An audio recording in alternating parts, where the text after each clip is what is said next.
इंशाल English medium school Vijayapur admissions open. Nursery से लेकर high school तक एडमिशन शुरू हो चुके हैं। यहाँ बच्चों को दुनियाई तालीम के साथ साथ दीनी तालीम भी दी जाती है। क्वालिफाइड टीचर्स, फ्रेंडली एनवायरनमेंट और सीसीटीवी सर्वेलेंस के साथ बच्चों की हिफाजत, हायरार्की मैनेजमेंट के जरिए डिसिप्लिन और बेहतरीन तालीम का ख्याल रखा जाता है। स्कूल में smart classes, computer classes, spoken English, sports और एक्टिविटी बेस्ड लर्निंग के जरिए बच्चों का ओवरऑल डेवलपमेंट किया जाता है।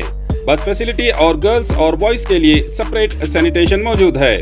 बच्चों को वैकेशन क्लासेस भी लिए जा रहे हैं। Address near Azhar ground, KHB colony, Mahboob Nagar, Vijaypur. अपने बच्चों के बेहतरीन मुस्तकबल के लिए आज ही एडमिशन्स कंफर्म कीजिए। तो देर किस बात की, स्क्रीन पर दिए गए नंबर्स पर कॉल करके अपने बच्चों के एडमिशन्स कंफर्म कीजिए।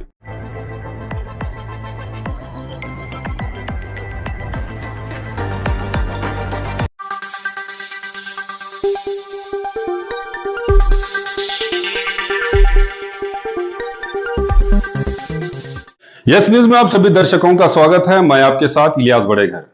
आइए देखते हैं आज की खबर क्या कहती है।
ಎಲ್ಪಿಜಿಯಲ್ಲಿ ಮಾಮೂಲಿ ತಿನ್ನುವ ಏಜೆಂಟ್ರಿಗೆ,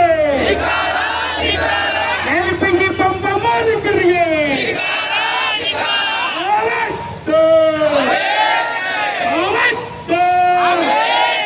मैं कॉन्ट्रोवर्सी बैठला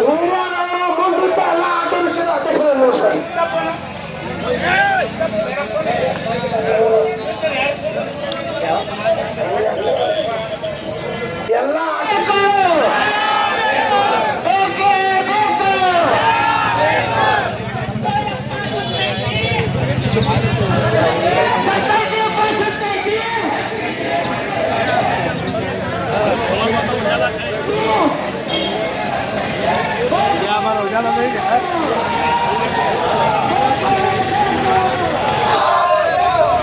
ಶಕ್ತ ಬಂದೈತೆ ಬಾ, ಶಕ್ತ ಬಂದೈತೆ,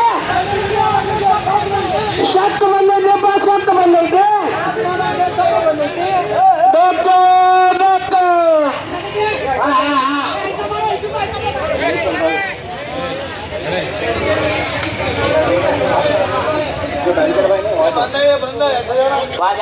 जा रहे सब ಬೇಕು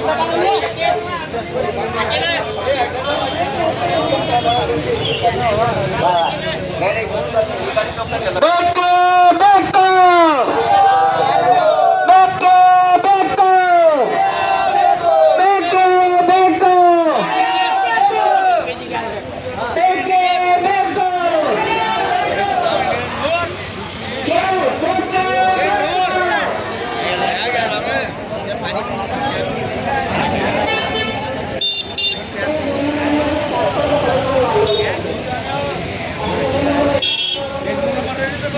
Admissions are open in Al-Huda Urdu medium school and lead English medium school Vijaypur. तालीम की बेहतरीन पहचान बन चुके अल-हुदा उर्दू मीडियम स्कूल और लीड इंग्लिश मीडियम स्कूल सिर्फ एक स्कूल नहीं बल्कि बच्चों के बेहतर मुस्तकबल की मजबूत बुनियाद हैं।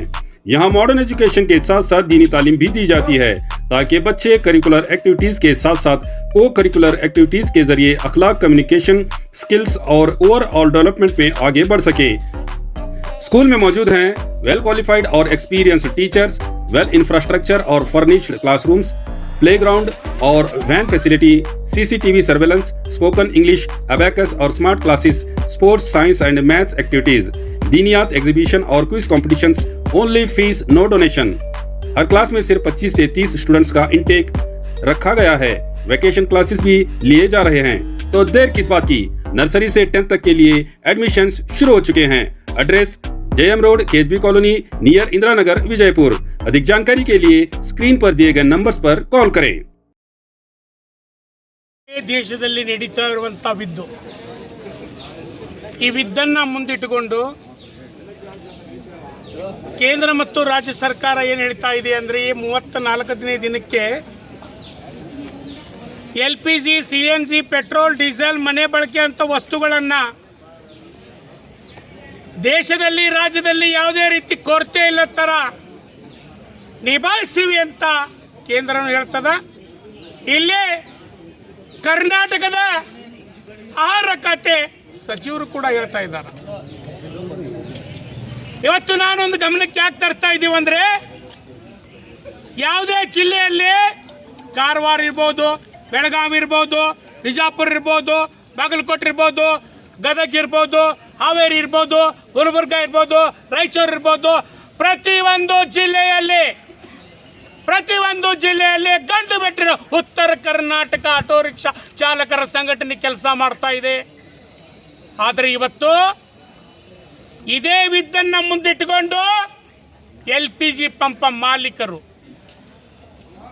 ಉತ್ತರ ಕರ್ನಾಟಕದಂತೆ 2,75,000 ರಿಕ್ಷಾ ಚಾಲಕರನ್ನ ಹಗಲ ದರೋಡೆ ಮಾಡ್ತಿದ್ದಾರೆ. ಒಂದು ಕಡೆ ಪಂಪ್ನಲ್ಲಿ ಹೇಳ್ತಿದ್ದಾರೆ 75 ರೂಪಾಯಿ ಇದೆ, ನಮ್ಮ ಕಡೆ ಬರ್ರಿ ಅಂತ. ಇನ್ನೊಂದು ಪಂಪ್ನವ್ರು ಹೇಳ್ತಿದ್ದಾರೆ 78 ರೂಪಾಯಿ ಇದೆ, ನಮ್ಮ ಕಡೆ ಬರ್ರಿ ಅಂತ. ಈ ನಿನ್ನೆ ಮೊನ್ನೆ ಕೂಡ ನನಗೆ ದೂರವಾಣಿ ಮುಖಾಂತರ ಕೆಲವೊಂದು ಪಂಪನ ಏಜೆಂಟ್ರು ಸಂಪರ್ಕ ಮಾಡಿದರು. ಏನು ಹೇಳ್ತಿದ್ದಾರೆ, ನಿಮ್ಮ ಇಡೀ ಉತ್ತರ ಕರ್ನಾಟಕದಲ್ಲಿ ಎಲ್ಲ ಚಾಲಕರಿಗೆ ನಾವು LPG ಪೂರೈಕೆ ಮಾಡ್ತೀವಿ, LPG ಪೂರೈಕೆ ಮಾಡ್ತೀವಿ ಅಂತ ನನಗೆ ದೂರವಾಣಿ ಮಾಡ್ತಿದಾರಲ್ಲ. ಇದೇ ದೂರವಾಣಿಯನ್ನ ಆಹಾರ ಖಾತೆ ಸಚಿವರು ನಮ್ಮ ಅಣ್ಣ ಮುನಿಯಪ್ಪನವ್ರಿಗೆ ಮಾಡಲಿ, ಇಲ್ಲಿರುವಂತ ಬಿಜಾಪುರ ಜಿಲ್ಲೆಯಲ್ಲಿರುವಂತ ಮಾನ್ಯ ಜಿಲ್ಲಾಧಿಕಾರಿಗಳಿಗೆ ಮಾಡಲಿ, ಸರ್ವ ಸದಸ್ಯರ ಆಟೋ ರಿಕ್ಷಾ ಚಾಲಕರ ಸಭೆ ಕರೀಲಿ, ಆಹಾರ ಇಲಾಖೆದವರು ಬರಲಿ, ಚರ್ಚೆ ಮಾಡಲಿ. ಇದು ಏನು LPG ಪಂಪಿನ ಏಜೆಂಟ್ರು ಮಾಲೀಕರು ಒಳ ಒಪ್ಪಂದ ಮಾಡ್ಕೊಂಡು ದುಡ್ಡು ಮಾಡ್ತಾ ಇದ್ದೀರಾ, ಆಟೋ ರಿಕ್ಷಾ ಚಾಲಕರನ್ನ ಹಗಲು ದರೋಡೆ ಮಾಡ್ತೀರಾ ಅಂದ್ರೆ, ನೀವು ಯಾವುದೇ ಊರಿನಲ್ಲಿ ಮುಚ್ಚಿಟ್ಟು LPGಯನ್ನು ತಂದು ರಾತ್ರಿ ಖಾಲಿ ಮಾಡಿ ನಮ್ಮ ಆಟೋ ರಿಕ್ಷಾ ಚಾಲಕರನ್ನ 5 ಕಿಲೋಮೀಟರ್ ಪಾಳೆ ಹಚ್ಚಿ ಊಟದ ಡಬ್ಬೆಯನ್ನು ಕಟ್ಕೊಂಡ್ಬಂದು 200 ರೂಪಾಯಿ 300 ರೂಪಾಯಿ ಗ್ಯಾಸ್ ಹಾಕ್ಕೊಂಡು ದಿನ 500 ರೂಪಾಯಿ 600 ರೂಪಾಯಿ ದುಡ್ಕೊಂಡು ಮಾಲೀಕನಿಗೆ 100 ರೂಪಾಯಿ ಕೊಟ್ಟು 200 ರೂಪಾಯಿ ರೇಷನ್ ತಗೊಂಡು 100 ರೂಪಾಯಿ ಚಾ ಪಾನಿ ಕುಡಿದು ಮನೆಗೆ ಹೋಗೋಂಥ ಖರ್ಚು ತಲೆ ಮೇಲೆ ಹಾಕ್ತೀರಾ? ಇವತ್ತು ಜಿಲ್ಲಾಡಳಿತ ಏನು ಮಾಡ್ತಾ ಇದೆ, ಆಹಾರ ಖಾತೆ ಇಲಾಖೆ ಏನು ಮಾಡ್ತಾ ಇದೆ, ಅವ್ರ ಸಮ್ಮುಖದಲ್ಲಿ ಸಂಬಂಧಪಟ್ಟ ಇಲಾಖೆ ಚರ್ಚೆ ಆಗಬೇಕು. ಎಲ್ಲ ಜಿಲ್ಲಾ ತಾಲೂಕು ಗ್ರಾಮದಲ್ಲಿ ಇಡೀ LPG ಹಾಕ್ಸುವಂತ ಆಟೋ ರಿಕ್ಷಾ ಚಾಲಕರಿಗೆ 58 ರೂಪಾಯಿ, 61 ರೂಪಾಯಿ, 62 ರೂಪಾಯಿ ಮೊದಲಿಗಿಂದ ರೇಟವನ್ನೇ ನಿಗದಿ ಮಾಡಬೇಕು. ನೀವೇನಾದರೂ ಹೋಗ್ಲಿಕ್ಕೆ ಬರಲಿಕ್ಕೆ ನಿಮಗೆ ಟ್ರಕ್ಗಳಿಗೆ ತೊಂದರೆ ಆಗ್ತಿದೆ ಅಂದರೆ 1 ರೂಪಾಯಿ ರೇಟನ್ನು ಏರಿಸ್ರಿ, 2 ರೂಪಾಯಿ ರೇಟನ್ನು ಏರಿಸ್ರಿ. ಅದನ್ನು ಬಿಟ್ಟು 30 ರೂಪಾಯಿ, 20 ರೂಪಾಯಿ, 40 ರೂಪಾಯಿನ ರೇಟ್ ಏರಿಸಿ ಆಟೋ ರಿಕ್ಷಾ ಚಾಲಕರನ್ನ ಈಗಾಗಲೇ ಶಕ್ತಿ ಯೋಜನೆ ತಂದು ಸತ್ಯಾನಾಶ ಮಾಡಿ ಮತ್ತೆ LPG ವಿದ್ದನ್ನು ಮುಂದಿಟ್ಟುಕೊಂಡು LPG ಡಬಲ್ ರೇಟ್ ಮಾಡ್ತಾ ಇದ್ದೀರಿ. ಹಾಗಾಗಿ ನಾವು ಬಿಜಾಪುರ ಜಿಲ್ಲೆಯಲ್ಲೇ ಬಿಜಾಪುರ ಆಟೋ ರಿಕ್ಷಾ ಸಂಘಟನೆ, ಇನ್ನು ಉಳಿದ ವಿವಿಧ ಸಂಘಟನೆಗಳು ಸೇರಿ ಇವತ್ತು ಜಿಲ್ಲಾಧಿಕಾರಿಗಳಿಗೆ ಮನವಿ ಕೊಟ್ಟು ಮನವರಿಕೆ ಮಾಡಿ ಹೋಗ್ಲಿಕ್ಕೆ ಬಂದಿದ್ದೇವೆ. ಈ ಮನವರಿಕೆ ಏನಾದರೂ ಜಿಲ್ಲೆಯಲ್ಲಿ ಅವ್ರ ಕೆಲಸ ಕಾರ್ಯ ನಿಭಾಯಿಸಿದ್ರೆ ಇದೇ ಬಿಜಾಪುರ ಜಿಲ್ಲೆಯಲ್ಲಿ ನಾನು ಹುಟ್ಟಿದ ಊರಲ್ಲಿ ಇದೇ ಊರಲ್ಲಿ ಹಗಲು ರಾತ್ರಿ ಜಿಲ್ಲಾಧಿಕಾರಿ ಕಚೇರಿಗಳ ಮುಂದೆ ನಾವೆಲ್ಲರೂ ಧರಣಿ ಮಾಡ್ತೀವಿ ಅಂತ ಮಾಧ್ಯಮಕ್ಕೆ ಸರ್. ಇನ್ನೊಂದು ಅಲ್ಲಿ ಅಂಬೇಡ್ಕರ್ ಸರ್ಕಲ್ ಹತ್ತಿರ ಕೆಲವು ನಮ್ಮ ಆಟೋ ಅವರು ಒಂದು ಬೇಡಿಕೆಯಿಂದ ಅವರು ಬಾಯಿ ಹಚ್ಚಿ ಸರ್, ಹೇಳಿ, ಒಂದು ಬೇಡಿಕೆಯಿಂದ ಅವ್ರು ಧ್ವನಿ ಎತ್ತಿದ್ರು ಚಾರ್ಜಿಂಗ್ ಗಾಡಿ ಬಗ್ಗೆ. ಅದರ ಬಗ್ಗೆ ತಾವು ಮಾತಾಡ್ತಾ ಇಲ್ಲ ಸರ್. ಚಾರ್ಜಿಂಗ್ ಆಟೋ ಬಗ್ಗೆ ಅವ್ರು ಧ್ವನಿ ಎತ್ತಿದ್ರು. ಚಾರ್ಜಿಂಗ್ ಆಟೋದಲ್ಲಿ ಒಂದು ಅಡ್ಡ ಹಿಂಗೆ ಶೀಟ್ ಹಾಕಾಗತ್ತಾರ, ನಾವು ಆಟೋ ಅವ್ರು ಅದೀವಿ, ನಮ್ಮ ಹಕ್ಕು ಹೊಡಿತಾ ಅಂತ ಹೇಳಿ ಧ್ವನಿ ಎತ್ತಿ ಸರ್. ಅವ್ರ ಪರವಾಗಿ ನೀವು ಮಾತಾಡ್ತಾ ಇಲ್ಲ ಸರ್. ನಾನು ನಿಮಗೆ ವಿನಂತಿ ಮಾಡ್ತೇನೆ, ನಿಮಗೆ ಗೊತ್ತಿರಲಿ, ನಾನು ಹುಟ್ಟೋಕ್ಕಿಂತ ಮುಂಚೆ 3 ವೀಲರ್ ಬಂತು, ಆಮೇಲೆ ಫ್ರಂಟ್ ಇಂಜನ್ ಬಂತು, ಆಮೇಲೆ 2 ಸ್ಟ್ರೋಕ್ ಬಂತು, ಲ್ಯಾಂಬ್ಲೆಟ್ ಬಂತು, ಗರುಡ ಬಂತು, ಹಲವಾರು ಕಂಪನಿಗಳ ಬಂದು ನಾನು ಹುಬ್ಬಳ್ಳಿ ನಗರದಲ್ಲಿ, ಬಿಜಾಪುರದಲ್ಲಿ ಹುಟ್ಟಿ ಹುಬ್ಬಳ್ಳಿ ನಗರದಲ್ಲಿ ನಾನು ಜೀವನ ಕಟ್ಟಿಕೊಂಡಿದ್ದೀನಿ. 33 ವರ್ಷದಿಂದ ರಿಕ್ಷಾ ಓಡಿಸ್ತೀನಿ. ರಾಜ್ಯದ ಪ್ರೆಸಿಡೆಂಟ್ ಆದರೂ ಕೂಡ ಇವತ್ತು ನಾನು ರಿಕ್ಷಾ ಓಡಿಸ್ತೀನಿ. ಆದರೆ ಇಲ್ಲಿ ಬಿಜಾಪುರ ಜಿಲ್ಲೆಯಲ್ಲಿ ಇರುವಂಥ ನಮ್ಮ ಅಧ್ಯಕ್ಷಗಳಿಗೆ, ಪದಾಧಿಕಾರಿಗಳಿಗೆ, ಇವರು ಯಾರೇ ಇರಲಿ, ಇಲ್ಲಿ ಕುತ್ಕೊಂಡು ಅವರ ಅಳಲಿಂದ, ಸಮಾಧಾನದಿಂದ ನಮಗೆ ಹಿಂಗಾಗ್ತಾ ಇದೆ ಅಂತೆ ಅಧ್ಯಕ್ಷಗಳ ಮುಂದೆ ಪದಾಧಿಕಾರಿಗಳನ್ನು ವಿವರಿಸಿದರೆ ಅಥವಾ ಅವ್ರಿಗೆ ಏನಾದರೂ ಪತ್ರಿಕೆ ಮುಖಾಂತರ ಕೊಟ್ಟರೆ ಅದನ್ನು ನಿಭಾಯಿಸಲಿಕ್ಕೆ ನಾನು ಸಜ್ಜವಾಗಿದ್ದೀನಿ. ಆದರೂ ಕೂಡ ತಮ್ಮ ಮಾಧ್ಯಮದ ಮಿತ್ರರನ್ನ ವಿನಂತಿ ಮಾಡ್ತೇನೆ, ಅದು ಕರೆಂಟಿಂದ ಬರಲಿ, ಪೆಟ್ರೋಲಿಂದ ಬರಲಿ, ಡೀಸೆಲಿಂದ ಬರಲಿ, LPGನ ಹಾಕೊಳ್ಳಿ, CNGನ ಹಾಕೊಳ್ಳಿ, ಯಾವುದೇ 3 ಚಕ್ರದ ವಾಹನ ಬಂದರೆ ಅದೇ ಮಾಲೀಕರು ನಾವೆಲ್ಲರೂ ನಾವು ಅದಕ್ಕೆ. ಅಲ್ಲ ಸರ್, ನೀವು ಮಾಲೀಕರು ನೀವೇ ಅಂದ್ರೆ 10 ರೂಪಾಯಿ ಹೊಡಿತೀರಿ. 1 ಮಿನಿಟ್ ಸರ್, ನಾನು ಇಲ್ಲ 15 ರೂಪಾಯಿ ಹೊಡಿತೀರಿ. ಅವರು ಪೆಟ್ರೋಲ್ ಹಾಕಿ 20 ರೂಪಾಯಿ ಶೀಟ್ ಹೊಡ್ಯಾಕತ್ತಾರ. ಇವರು ಚಾರ್ಜಿಂಗ್ ಅವರು 10 ರೂಪಾಯಿ 15 ರೂಪಾಯಿ ಪುಕ್ಷಡಿನ ಒಯ್ಯಾಕತ್ತಾರ ಅಂದ್ರೆ ಹೆಂಗೆ ಸರ್? ಮತ್ತೆ ಉಳ್ಕಿದ ಆಟೋರಲ್ಲ. ಇದಕ್ಕೆ ಏನಿದೆ ಗೊತ್ತಾ, ಜಿಲ್ಲಾ ಆಡಳಿತದಲ್ಲಿ ಹುಬ್ಬಳ್ಳಿ ನಗರದಲ್ಲಿ 1.6ಗೆ 30 ರೂಪಾಯಿ ಅಂತ ಮೀಟರ್ ನಿಗದಿ ಮಾಡಿದೆ. ಸುಮ್ಮನಿರಪ್ಪ, ನಮಗೆ ಮೀಟರ್ ನಿಗದಿ ಮಾಡಿದೆ. 1 ಮಿನಿಟಪ್ಪ, ನಮಗೆ ಮೀಟರ್ ನಿಗದಿ ಮಾಡಿದೆ.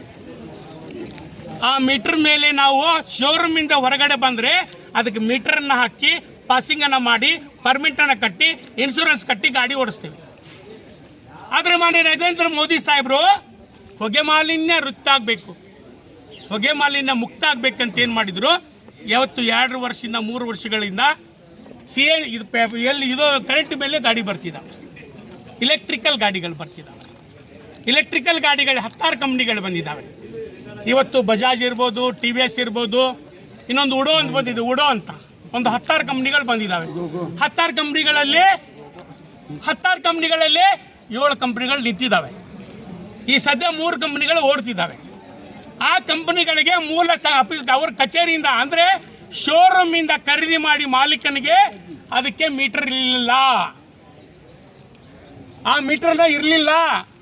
ಅದಕ್ಕೆ ನಾವು ಇಡೀ ರಾಜ್ಯದಲ್ಲಿ ಮಾತನಾಡಿ ಅದಕ್ಕೂ ಕೂಡ ಮೀಟರ್ನ ಹಾಕಬೇಕು, ಮೀಟರ್ ಮೇಲೆ ಓಡಿಸ್ಬೇಕು ಅನ್ನುವಂಥ ರೂಲ್ಸ್ ಇದೆ.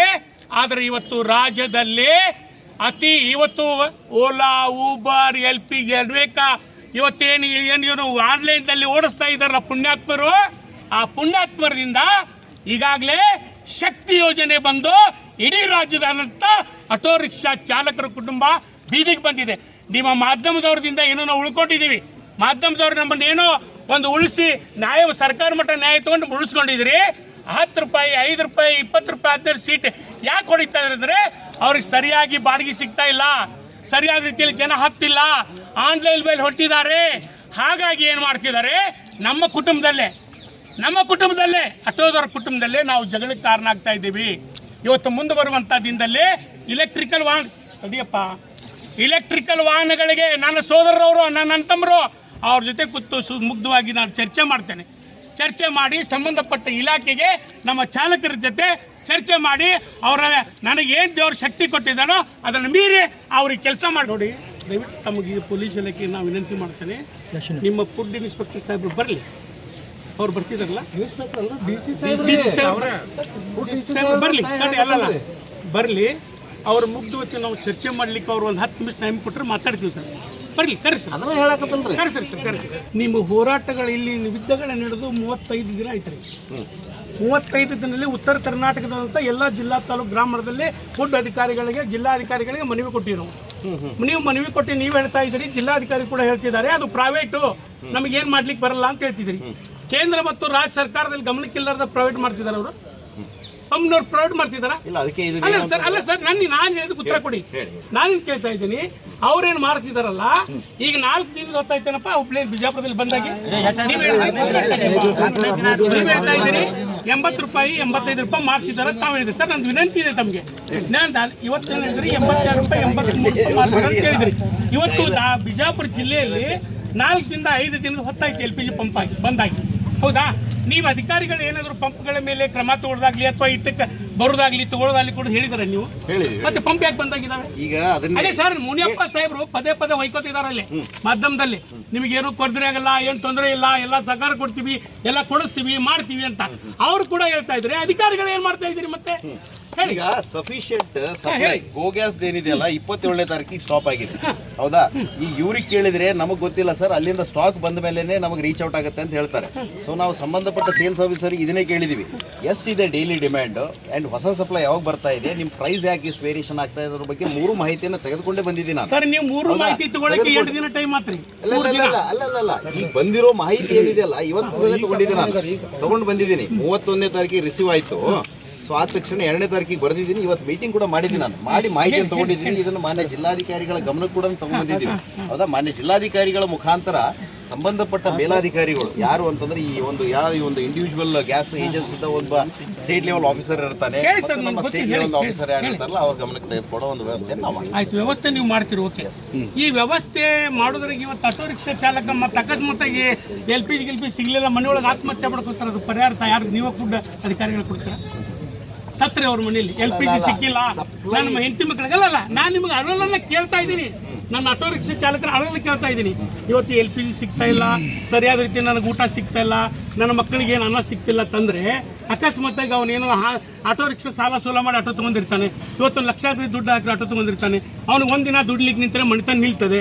ಹಾಗಾಗಿ ಅಕಸ್ಮಾತ್ತಾಗಿ ಆಟೋ ರಿಕ್ಷಾ ಚಾಲಕರು ಆಟೋ ರಿಕ್ಷಾ ಯಾರು ಕುಟುಂಬದವ್ರು ಏನಾದರೂ ಆತ್ಮಹತ್ಯೆ ಮಾಡ್ಕೊಂಡ್ರೆ ಅದಕ್ಕೆ ನೀವು ಪರಿಹಾರ ಕೊಡ್ಲಿಕ್ಕೆ ಇದೆಯಾ ಸರ್ ವ್ಯವಸ್ಥಿತ? ಮತ್ತೆ ಅಲ್ಲಿ ಕೇಳ್ತಾ ಇದ್ದೀನಿ ಸರ್, ನಂಗೆ ವಿನಂತಿ ಇದೆ.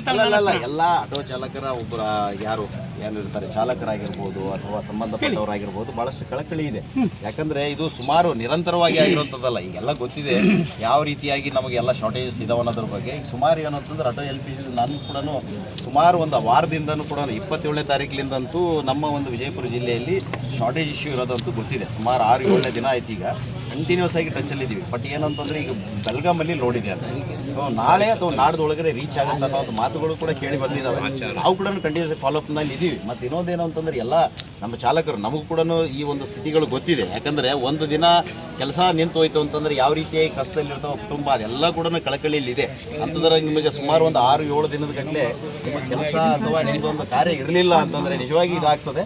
ಬಟ್ ಏನಂತಂದರೆ ನಾವು ಅಧಿಕಾರಿಗಳಾಗಿ ಮತ್ತು ನಮ್ಮ ಮಾನ್ಯ ಜಿಲ್ಲಾಧಿಕಾರಿಗಳಾಗಿರ್ಬೋದು ಎಲ್ಲರೂ ಕೂಡ ಇದ್ರ ಬಗ್ಗೆ ಡೇ ಟು ಡೇ ಬೇಸಿಸ್ ಮೇಲೆ, ಯಾಕಂದರೆ ನಮಗೆ ಲಾಸ್ಟ್ ಒಂದು 20-25 ದಿನದಲ್ಲಿ ನಮ್ಮ ಮತ್ತು ಮಾನ್ಯ ಜಿಲ್ಲಾಧಿಕಾರಿಗಳು ಇದು ಚರ್ಚೆ ಕೂಡ ಮಾಡ್ತಾ ಇದ್ದೀವಿ. ಯಾಕಂದರೆ ನಮ್ಮ ಈ ಸಿಲಿಂಡರ್ಸ್ ಇಶ್ಯೂ ಆಗಿರ್ಬೋದು, ಪೆಟ್ರೋಲ್ ಬಂಕ್ದಲ್ಲಿ ಆಗಿರ್ಬೋದು, LPG ಇಶ್ಯೂ ಆಗಿರ್ಬೋದು, ನಿರಂತರವಾಗಿ ನಾವು ಸಂಬಂಧಪಟ್ಟ ಅಧಿಕಾರಿಗಳ ಜೊತೆ ವರ್ಚುವಲ್ ಮೀಟಿಂಗ್ ಮಾಡ್ತಾನೇ ಇದ್ದೀವಿ.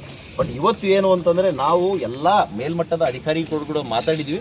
ಬಟ್ ಏನೇ ಆಗಿದ್ರು ಕೂಡ ಒಂದು ಸಪ್ಲೈ ಈ ಕಡೆ ಬರ್ತಾ ಇದೆ ಅಂತಂದರೆ ಬಿಜಾಪುರಿಗೆ ಎಷ್ಟು ಬರ್ತಾ ಇದೆ ಮತ್ತು ಎಷ್ಟು ಡಿಮ್ಯಾಂಡ್ ಫುಲ್ಫಿಲ್ ಮಾಡಬೇಕು ಅನ್ನೋದ್ರ ಬಗ್ಗೆ ಕೂಡ ನಾನೇ ಖುದ್ದಾಗಿ ಎಲ್ಲ ಮೇಲಾಧಿಕಾರಿಗಳಿಗೆ ಕೂಡ ಮಾತಾಡಿದ್ದೀನಿ. ಆದಷ್ಟು ಬೇಗ ಏನು ಅಂತಂದರೆ ಈ ಒಂದು ಏನಿದೆ LPG ಶಾರ್ಟೇಜ್ ಏನಿದೆಯಲ್ಲ ಅದು ನಿರಂತರವಾಗಿ ಏನು ಅಂತಂದರೆ ಸಪ್ಲೈ ಆಗೋ ರೀತಿಯಲ್ಲಿ ಮಾನ್ಯ ಜಿಲ್ಲಾಧಿಕಾರಿಗಳು ಕೂಡ ಗಮನ ವಹಿಸ್ತಾರೆ. ಎಲ್ಲ ನಮ್ಮ ಚಾಲಕದ ಎಲ್ಲ ಚಾಲಕರಿಗೆ ಕೂಡ ನಾನು ಮನವಿ ಮಾಡ್ಕೊತಾ ಇದ್ದೀನಿ. ಇನ್ನೂ ಒಂದು 2 ದಿನ ಬೈ ಮಂಡೇ ಏನು ಅಂತಂದರೆ ಒಂದು 2 ಸ್ಟೇಷನ್ಸ್ ಅಂತೂ ಫುಲ್ ಫ್ಲೆಜ್ ಸ್ಟಾರ್ಟ್ ಆಗ್ತವೆ, ಇಂಡಿಯನ್ LPG ಮತ್ತು ಇದು. ಇವತ್ತು IOCL ಇವತ್ತು ಸ್ಟಾಕ್ ಬರ್ತಾ ಇದೆ, ಇವತ್ತು ಸಾಯಂಕಾಲ ಅನ್ನೋಷ್ಟಿಗೆ ಪ್ರೈಮ್ ಫ್ಯೂಲ್ ಏನಿದೆಯಲ್ಲ ಬರ್ತಾ ಇದೆ. ಜಿಲ್ಲಾಧಿಕಾರಿಗಳು ಬರಲಿ ಸರ್, ಅಧ್ಯಕ್ಷ ಜಿಲ್ಲಾಧಿಕಾರಿಗಳು ಬರಲಿ ಸರ್, ಅಧ್ಯಕ್ಷ ಒಂದು ಜಿಲ್ಲಾಧಿಕಾರಿಗಳು ಬರಲಿ. ಈ ಮನವಿಗೆ ನೀವು ಹೇಳ್ತಾ ಇದ್ದೀರಿ, ಈಗ ನಾವು ಮೇಲ್ಪಟ್ಟ ಸಂಬಂಧಪಟ್ಟ ಅಧಿಕಾರಿಗಳು ಚರ್ಚೆ ಮಾಡ್ತಾ ಇದ್ದೀವಿ ಅಂತ ಹೇಳಿದ್ರಿ. ಆಮೇಲೆ ಎಲ್ಲ ಜೊತೆ ಆಟೋ ಚಾಲಕರ ಜೊತೆ ನಾವು ದೂರವಾಣಿ ಸಂಪರ್ಕದಲ್ಲಿದ್ದೀವಿ, ನನ್ನ ಜೊತೆ ಮಾತಾಡಿದ್ರು ಅಂತ ಕೂಡ ಹೇಳಿದ್ರಿ. ಈಗ ಆಟೋ ಚಾಲಕರು ಅಮ್ಮ LPG ಪಂಪ್ನವರು ನಿಮಗೆ ಮನವಿ ಕೊಟ್ಟಿದ್ದಾರೆ, ಮನವರಿಕೆ ನನಗೂ ಹೇಳ್ತಾ ಇದ್ದಾರೆ, ಮಾತಾಡ್ತೀವಿ ಹೇಳಿದ್ರಿ ನೀವು ಅಲ್ವಾ?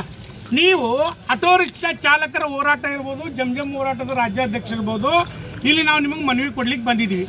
ಒಂದೇ ಒಂದು ನಿಮ್ಮ ಮುನಿಯಪ್ಪ ಸಾಹೇಬ್ರು ಬೆಂಗಳೂರಲ್ಲಿ ಕೂತ್ಕೊಂಡು ಅಲ್ಲ ಅಂದ್ರೆ LPG ಬಂದು ತಾನು ಬಿದ್ದಿರ್ತಿದ್ದಾರೆ ಅಲ್ವಾ ಸರ್? ಅದಕ್ಕೆ ನೀವು ಬಡ ಆಟೋ ರಿಕ್ಷಾ ಚಾಲಕರು ಈಗಾಗಲೇ ಬೀದಿಗೆ ಬಿದ್ದೀವಿ. ನೀವು ಇನ್ನೂ ಇವತ್ತು ಬರ್ತದೆ, ನಾಳೆ ಬರ್ತೈತೆ ಅಲ್ಲ, ಒಂದು ಸರ್ ದಯವಿಟ್ಟು ನಂದು ವಿನಂತಿ ಇದೆ ತಮಗೆ, ಇದು ಬರ್ತೈತಂತ ಆಶ್ವಾಸನೆ ಇದೆ ನಿಮ್ದು. ಇನ್ನೂ ನನಗೆ ಆಲ್ರೆಡಿ LPG ಪಂಪ್ನ 3 ಸಲ ಫೋನ್ ಮಾಡ್ತಿದ್ರು ಉತ್ತರ ಕನ್ನಡ ರಾಜ್ಯ ಪ್ರೆಸಿಡೆಂಟ್ಗೆ. ಸರ್ ನೀವು ಹ್ಞೂ ಅಂದ್ರೆ ಹೇಳ್ರಿ, ಇವತ್ತು ರಾತ್ರಿ ತರಿಸ್ತೀವಿ, ನೀವು ಅಂದ್ರೆ ಹೇಳ್ರಿ ರಾತ್ರಿ ತರಿಸು ಅಂದ್ರೆ ನಾನು ಮಿನಿಸ್ಟ್ರು ಅಥವಾ ನಾನು ಏನು ಬೇರೆ ಏನ್ರು ನಾನೊಬ್ಬ ಸಾಮಾನ್ಯ ಆಟೋ ರಿಕ್ಷಾ ಚಾಲಕ. ನಮ್ಮ ಜೊತೆ ಇಷ್ಟೊಂದು ಹೊಂದಾಣಿಕೆ ಮಾಡ್ತಿದ್ದಾರೆ. ನೀವು ಒಂದೇ ಒಂದು ಫೋನ್ ಮಾಡಿದ್ರೆ ಯಾಕೆ ಬಂದು ಬೀಳಲ್ಲ ಅದು ಹೇಳಿ ನೋಡೋಣ ಸರ್. ಸಂಬಂಧಪಟ್ಟ ಇಲಾಖೆ ಅದೇ ಸರ್ ಸರ್ ನೀವೇ ಸಂಬಂಧಪಟ್ಟ ಇಲಾಖೆ ಅಲ್ವಾ? ಮೇಲ್ಗಡೆ ಇರಂತ ನಾನು ಕೂಡ ಮಾತಾಡಿದ್ದೀನಿ ಅವ್ರು ಅದೇ ಮಾತಾಡಿ ಸರ್. ನೀವು ಯಾಕೆ ಬರಲ್ಲ ಅಂತ ನಿಮ್ಗೆ ಕೇಳಕ್ ರೈಟ್ಸ್ ಇಲ್ವಾ? ಅದನ್ನೇ ಕೇಳಿದ್ದೀನಿ. ಬೆಲ್ಗಾಮಿಂದ ಬರ್ತಾ ಇದೆ ಸರ್. ಅದು ಎಂತ ಬೆಳಗವ್ರು ಸರ್. ನಾನು ಬೇಕಾದ್ರೆ ನನ್ನ ತಾಯಿ ಏನ್ ಮಾಡಿ ಹೇಳ್ತೀನಿ, ಒಂದು ತಾಸು ನನಗೆ ಹುಬ್ಳಿ ಒಳಗೆ ನಾನು ಇಲ್ಲಿ ಸಿನಿಮಾ ತರಲಿಕ್ಕೆ ನಮ್ಮ ಅಪ್ಪನ ಕಾಣಲ್ಲ ನಾನು. ಯಾಕೆ ಹೇಳಿ ಗೊತ್ತಾ, ನಮ್ಮ ಕಡೆ ಪ್ಲಾನ್ ಮಾಡ್ತಾರೆ ಅವರು. ನೀವು ಅಧಿಕಾರ ಏನಾಗ್ತೀರಿ ರೈಟ್ಸ್ ತಗೋರವ್ರಿಗೆ ಯಾಕೆ ಬಿಡಲ್ಲ? ಮಗನೇ ತಂದಾಗ್ತಾ ಲೈಸೆನ್ಸ್ ಕೆಲಸ ಮಾಡ್ಲಿಕ್ಕೆ ಕೇಳ್ರಿ ನೋಡೋಣ. ಯಾಕೆ ತರಲ್ಲ ಅವ್ರು ನೋಡೋಣ ಸರ್. ದಯವಿಟ್ಟು ವಿನಂತಿ ಇದೆ ಸರ್. ಯಾಕೆ ನಿಮಗೆ ಇದು ಮಾತು ಹೇಳ್ತಾ ಇದ್ದೀನಿ ಅಂದ್ರೆ 4-5 ದಿನ ಹೊತ್ತ ಸರ್ ಒಂದೊಂದು ಹೊತ್ತು ಊಟ ಮಾಡಿ ಮಲಗ್ತಾ ಇದ್ದಾರೆ ನಮ್ಮ ರಿಕ್ಷಾ ಚಾಲಕರು. ನಾನು ಅದನ್ನ ದಯವಿಟ್ಟು ನಾನು ಹುಬ್ಳಿದ್ದೀನಿ ಮನವರಿಕೆ ಮಾಡಿ ದಯವಿಟ್ಟು ನಾನು ವಿನಂತಿ ಇದೆ ಸರ್ ನನಗೆ. ಯಾಕೆ ಅದನ್ನ ಹಂಗೆ ಮಾಡ್ತೀರಿ ಸರ್? ಯಾಕೆ ಅವ್ರು ಹಂಗೆ ಮಾಡ್ತಿದ್ದಾರೆ ನಮಗೆ? ಆ ಒಂದು ರೇಟ್ ನಿಮಗೆ ಫಿಕ್ಸ್ ಮಾಡಲಿ, ರೇಟ್ ಬೋರ್ಡ್ ಹಾಕಲಿ. ಯಾಕೆ ರಾತ್ರಿ ಒಂದು ಕೂಡಲೇ 100 ರೂಪಾಯಿ ಬೇಕು ಜೊತೆಗೆ ಒಬ್ಬ ಅನ್ನೋದು 85 ರೂಪಾಯಿ ಆಯ್ತು ನೋಡ ಒಬ್ಬ ಬೀಳೋದು. ಏನು ಸರ್ ಇದು? ಏನು ಹಗಲು ಏನಂತಾರಲ್ಲ, ಹೊಲ ಎದ್ದು ಬೇಲಿ ಎದ್ದು ಹೊಲ ಮೇಯ್ತಾರೆ, ಹಂಗಾಗಿದೆ ಪರಿಸ್ಥಿತಿ ಸರ್. ಎಲ್ಲ ಕಳಕಳಿ ಇದೆ. ನಮ್ಮ ಮೇಲೆ ಬಹಳಷ್ಟು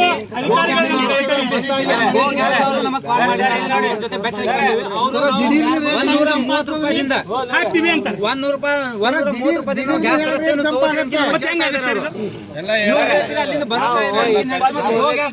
ದರ್ಬಾರ್ ಶೆಟ್ಟಿ ಅವರು ನಮ್ಮ ಜೊತೆ ಚರ್ಚೆ ಮಾಡಿದ್ದಾರೆ. ಅದು ವಿಡಿಯೋನು ನಮ್ಮ ಹತ್ರ ಇದೆ. ಮಾಧ್ಯಮ ಮುಖಾಂತರ ನಾವು ವಿಡಿಯೋ ಹಾಕಿದ್ದೇವೆ. ಅದು ಸರ್ ನೀವು ಇವತ್ತು ಸಂಜೆ ಮಾಡಿ ಕಳಿಸ್ತಾರೆ ಸರ್ ಅವ್ರಿಗೆ ಸಾಯಂಕಾಲ.